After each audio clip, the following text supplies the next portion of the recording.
Well, thank you, Paige, and to every one of you with us today. I'm glad you've joined us here for our presentation on the ReserveSafe Financial Analysis. Now, before the end of today's short program, you'll leave knowing how to tell if you should feel good or bad, or somewhere in between, about your reserve fund size, how that starting point influences your reserve funding, and why physically similar associations may have very different reserve funding recommendations. Well, this is the outline we'll be using today, starting with an overview. Then I'll walk you through understanding your reserve fund strength and then basic funding plan issues. Now, it all starts with appreciating that we're on a journey to the future. It's going to be full of twists and turns and bumps and obstacles, but we have a pretty good understanding of the journey ahead. You can see in the picture here that we see the road ahead, and so we can see at least part of it. So to the best of our ability, let's create a plan to get to the future successfully, the parts that are just around the corner.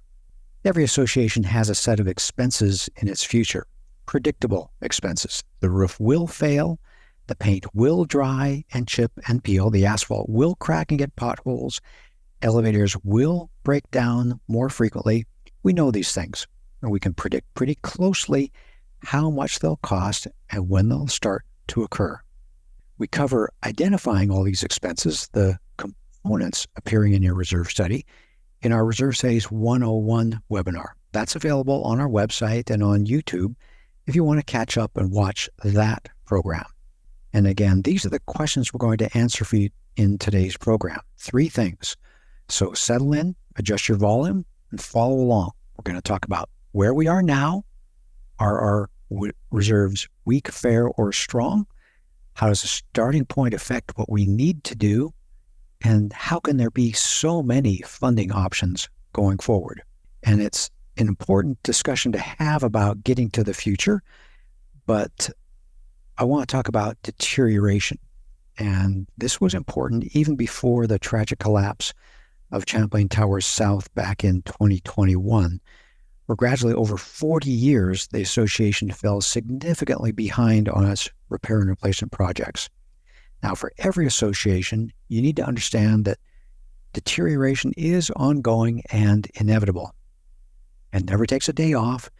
It's a formidable opponent, and it causes tremendous expenses. And we're talking about funding reserves today because if your association is not actively fighting this ongoing battle, ignoring the reality of costs and the battle damage you're taking on every day, week, month, and year, you are actually losing. But no worries, today we're going to arm you with the tools for success. Our starting point assumes that you have a reserve component list. We're not going to be talking about that. And we're going to assume that that component list has components wisely and appropriately selected according to National ReserveSafe standards. And that's because all the financial part of the reserve study relies on having a component list, a set of expenses that are established. And that helps you understand, what does your journey to the future look like? So now let's turn to the next topic, calculating reserve fund strength. I want to encourage you to think that it's not just looking at the cash in the bank that appears on your bank statement or balance sheet, but I want to help you gain meaning about if what you have is relatively a lot or a little. Can you call it strong or is it weak? And that's because you can look at pictures like this and you realize, it's not just a condominium association. At this association, it's a complex array of so many different projects. In this picture, you can see at the top the roofing projects. Then, of course, you can see the painting. You can see caring for the central courtyard, which involves resurfacing the pool, painting and replacing that nice trellis, caring for the balconies. And that's just what you see in this picture. You're not seeing the hallways, the elevators, the flat roofs behind the tile roof portions.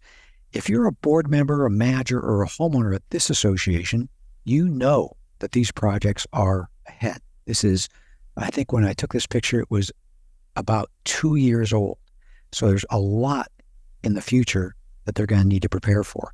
How you manage your finances will determine your journey, if it's going to be smooth or bumpy. And by bumpy, I mean full of special assessments, some deferred maintenance, or perhaps some steep assessment increases. So let's start out this journey to the future by helping you understand where you are as a starting point. Always a good idea. Now, how can you get comfortable knowing that there is a definite answer to the question about your reserve fund strength?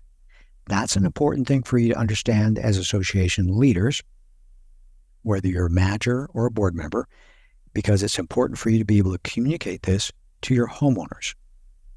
Now, it starts with a reserve component list, outlining the projects that you expect to happen at the association. Here's a simplified list. You see the description of the projects. UL is the useful life column. Remaining useful life is RUL. And the current cost is off to the right. Pretty simple, and we're going to use this a number of times as we go through today's program. And this should be a pretty solid list at your association, hopefully assembled based on National Reserve Society standards and its 3-part test that you see here. And if you're not familiar with this concept, again, I recommend you catch up and watch our Reserve Society's 101 webinar. And I'll make sure there's a link to that program in the outline. So, how much cash and reserves at your association would or should make you feel good? And again, just like that 3-part test, National Reserve Society standards step in with a solution. And that solution gives us a reliable measuring system that works for all types of associations. It's not a straight dollars per unit or percent of unit value or a straight cash number. It's a calculation that compares your current reserve fund balance to your association's needs, telling you how well your reserve funds fit the needs of the association. And let me illustrate. Let's start with a few simple examples. The first one is that first component from the sample component list I showed a moment ago, the pool furniture replacement. It has a 5-year useful life, a remaining useful life of 0, meaning it's time to be replaced now, and its current replacement cost is $4,600. If you were a board member needing to buy a new set of pool furniture, how much would you like to see in reserves ready to be spent at this time? So think for a moment. And if you're thinking like most people, you're thinking, I want to buy $4,600 worth of pool furniture, I'd like to have $4,600. So yes, when the remaining useful life is 0, you want the money. You want to have it all available. So you should have at least that much in reserves. And let's do it again. Now let's talk about the pool resurfacing. This is a project that needs to be done about every 10 years, and it has 5 years of remaining useful life. So it's about halfway used up. You don't need $10,000 now because the cost is, or the expense is actually still a few years away.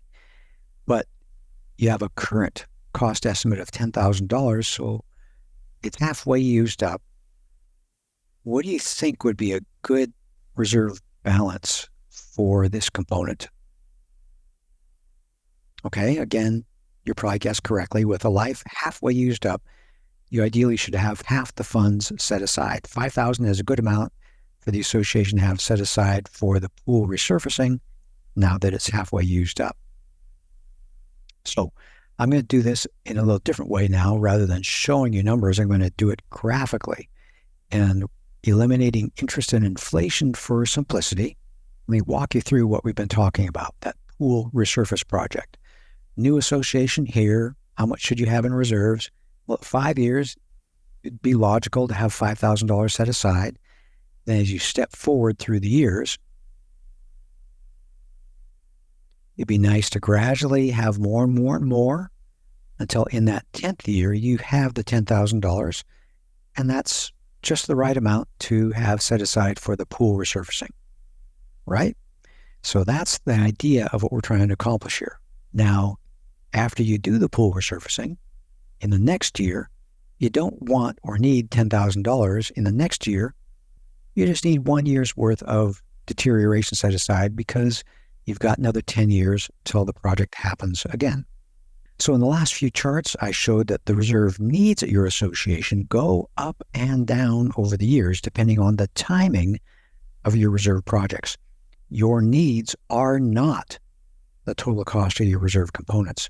Now, of course, due to inflation, your reserve needs will generally trend upwards, but I want to make the point here that your reserve needs go up as you're anticipating a large project, and they go down after you've accomplished the large project. So your reserve needs go up and down through the years. And doing what we've talked about is actually a pretty simple calculation. It's an equation done by your reserve study provider in the reserve study. And it's literally the fractional age of the component times the current cost. The total cost of all those individual calculations is called the fully funded balance. And let me show you what that looks like. If you take that reserve component list that I showed a moment ago and you add another column over at the right, we'll call that the fully funded balance column. That's a calculation of the current needs of the association. We talked about the pool furniture needing $4,600, the pool resurface being at $5,000, and you can see what's going on here. Another easy one to see will be building repaint. Remaining useful life of 1 year, so it's 90% used up. 90% of $50,000 is $45,000. So you keep doing that same calculation, and you end up with the number of $154,100 off on the right.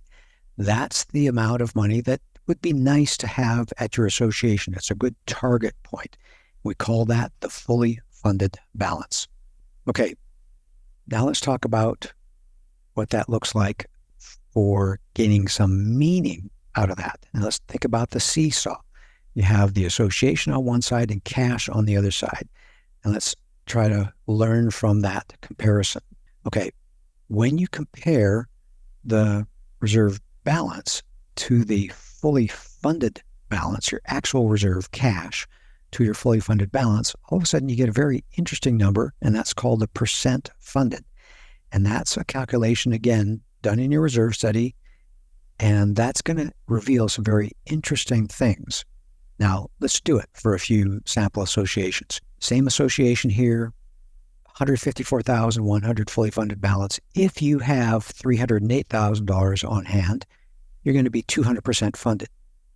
If you have only $77,000 in reserves, you have about 50% of that fully funded balance. And that starts to give you an idea of if you have a lot or a little compared to the needs of your association. But still, what does more or less or a lot or a little really mean? What are the implications? Now we're getting to some good stuff. This is how you can learn if your reserves are strong, fair, or weak. It's all about percent funded, and that's a strong indicator of special assessment risk. Do you have enough to do your reserve projects or not? That's fundamentally what you want to know, and that's fundamentally what percent funded tells you. It's a powerful risk indicator.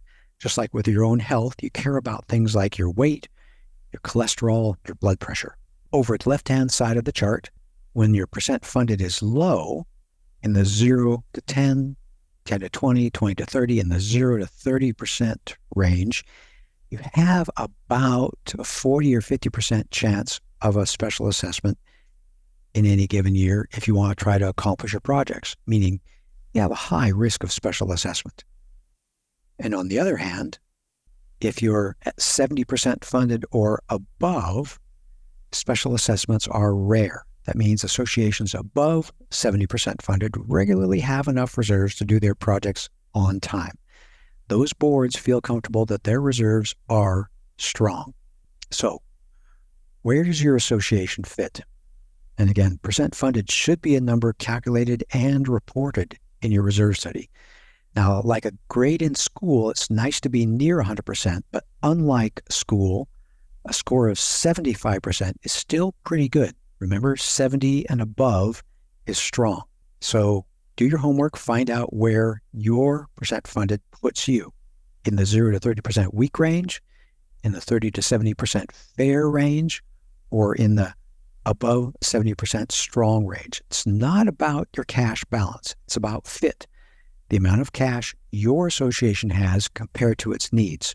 And that's important not only for the board and the homeowners, but knowing reserve fund strength also helps a manager understand the pressures an association is going to be feeling, the financial pressures. And it's also going to help outside parties like real estate agents and bankers learn if the association is well prepared for its own future, or if a new owner is likely going to be facing a special assessment. And in answer to the original profile question, this is the national profile of reserve fund strength. Many people are surprised to see how many associations are in the fair or strong range. You can see that out of all associations, the peak of the curve is bending over in the fair and strong range. There's a lot of associations that are doing arguably pretty well. Most people are surprised because they're thinking that every association has weak reserves, and that's not true.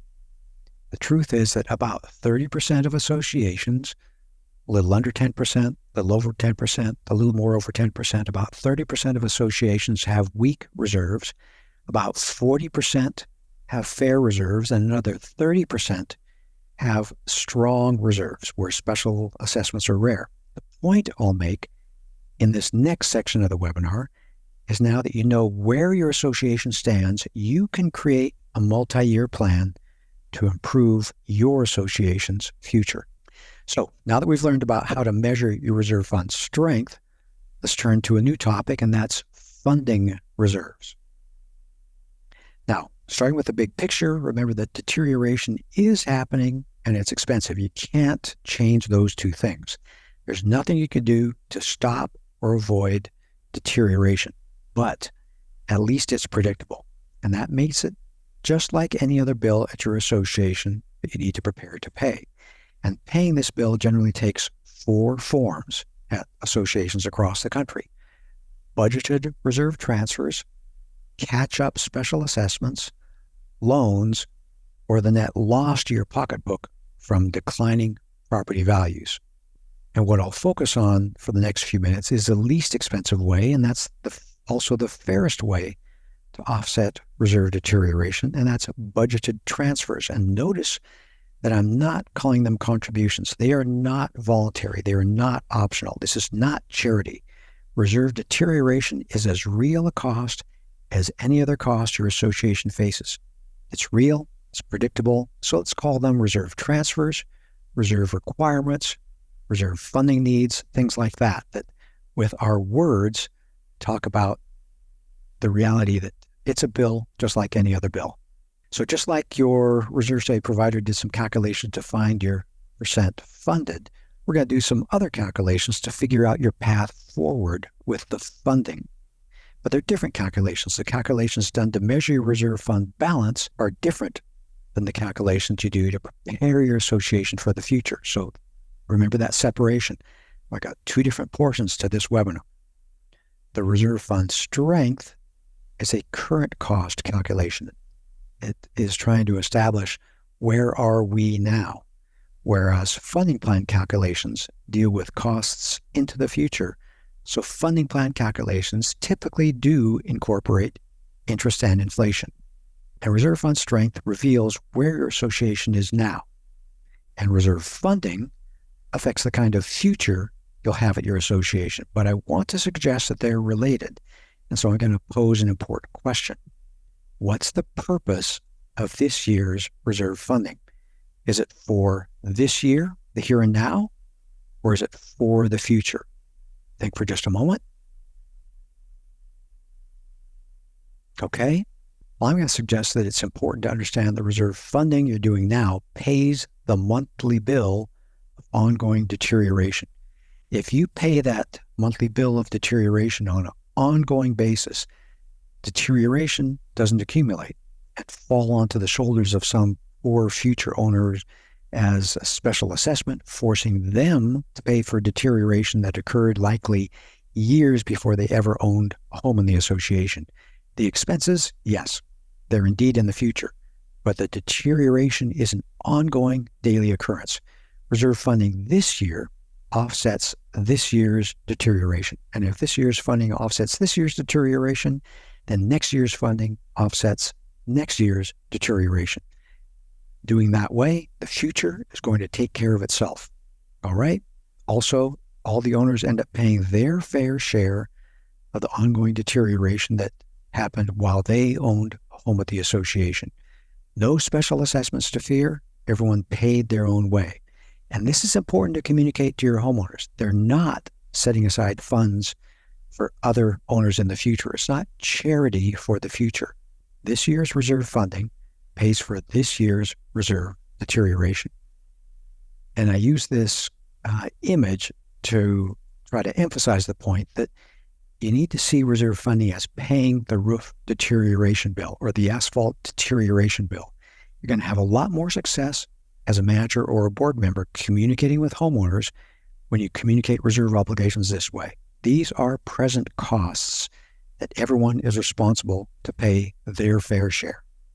All right, now I'm going to totally shift gears and talk about swimming. You've probably seen a race on television where the world record pace is shown and you can see swimmers trying to keep up if they're gaining ground or losing ground. And that's just like reserves at your association.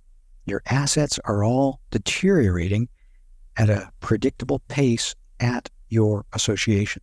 Question is if you're keeping up or falling behind. Remember that your percent funded tells you where you are in the race, whether you're ahead of pace or behind pace. And your rate of funding is going to tell you if you're gaining ground or falling further behind. And here's how it works. This chart shows the same components we've seen before, but instead of calculating the fully funded balance on the right, let me show you a little trick. We're going to calculate the deterioration rate. It's the cost per year column over here on the right. If you divide the cost by the useful life, you get the annual cost of deterioration. It's easy to see in the second line. Pool resurface, $10,000 every 10 years means it's deteriorating at the rate of $1,000 per year. Another easy one is asphalt seal coating. $5,000 every 5 years is another $1,000 per year. Do that same calculation for all the components and then sum the total. And in this case, you get $20,170 per year of ongoing deterioration. Your reserve funding is going to need to be pretty darn close to that value. $20,170 per year is this association's baseline this year. Now, when I showed you the slide of the swimmers in the pool with the pace line, this is what I mean. This is the pace of ongoing deterioration that your association needs to keep up with. All right. I'm going to use this graph to begin to show you how your reserve fund strength is related to your reserve funding rate. I'm going to plot reserve fund strength over time, going from now into the future, left to right. And as I indicated earlier, a strong reserve fund is over 70%. That's the green portion on the top. And a weak or underfunded reserve fund is the 0 to 30% range. Didn't want to do dark red, but I used kind of a pink color here. And so the 100% line, I wanted to make it easy to see, so I've just got a mark over here on the right showing where 100% is. All right, well, let's see what different reserve funding rates do at an association. Let's start it out like a typical association at about 50% funded, and ignoring interest and inflation just to keep this example simple, let's presume they are funding their reserves at the pace line, $20,170 per year, matching the deterioration rate we just calculated. Funding their reserves at that rate is going to keep up with deterioration. It's not going to cause the reserve fund to gain in strength up to the green zone or drop in strength down to the red zone, just some bouncing around as the fully funded balance goes slightly up and down over the years. This association is keeping up with deterioration that's going on at their association. Like in the swimming pool, they're not catching up, but they're not falling farther behind. Now let me show you what happens if they step on the gas a little bit. What if they are funding reserves more than $20,170 per year? They're going to start to catch up. They're going to strengthen their reserves. It's going to trend upward, lowering the risk of special assessments. Now, associations that start out really weak, they have to do this to prepare for upcoming projects, 1, 2, or 3 projects, or pass a special assessment. But the idea is that if there are sharks called special assessments, they swim in this red zone. You want to be out of this red zone if at all possible. It's in your best interest to distance yourself from the sharks. And here's an association that is funding reserves less than their rate of deterioration. Your reserve fund is going to net drop in strength over the years. And associations that do this just fundamentally increase their risk of reserve-related problems, getting closer and closer to the sharks of special assessments. And it's really just a trade-off. Lower reserve funding, or I could say lower reserve transfers, but higher chance of special assessments. The costs are the costs. They're going to pay the costs one way or another. There's no escaping those costs. Many associations have been doing this unintentionally for years, just not looking at their situation. They've been underfunding reserves, allowing their projects to get closer and closer without building their reserve fund. These associations have just been kicking the can of the problem down the road, pushing that problem onto the shoulders of future homeowners. And I want to make an interesting point here with the next couple of slides. Here's what it boils down to. If you learn your reserves are weak and you need to be doing some catching up to prepare for upcoming projects, you need to step on the accelerator. And that's going to be expensive, raising your reserve funding requirements to catch up for years of underfunding. But if prior boards and prior homeowners have funded reserves responsibly and you're at a higher rate, you don't need to be stepping hard on the accelerator. Maybe you can just stay at the pace line, $20,170 per year in this case. You don't have to do some strong catching up. So when people believe that strong reserve funds cost more money, the answer is no. It's just a matter of what people have accumulated over time. There's plenty of strong associations that are funding their reserves just steady state, just keeping going. They're not in the expensive catch-up zone. And remember, expenses are what they are.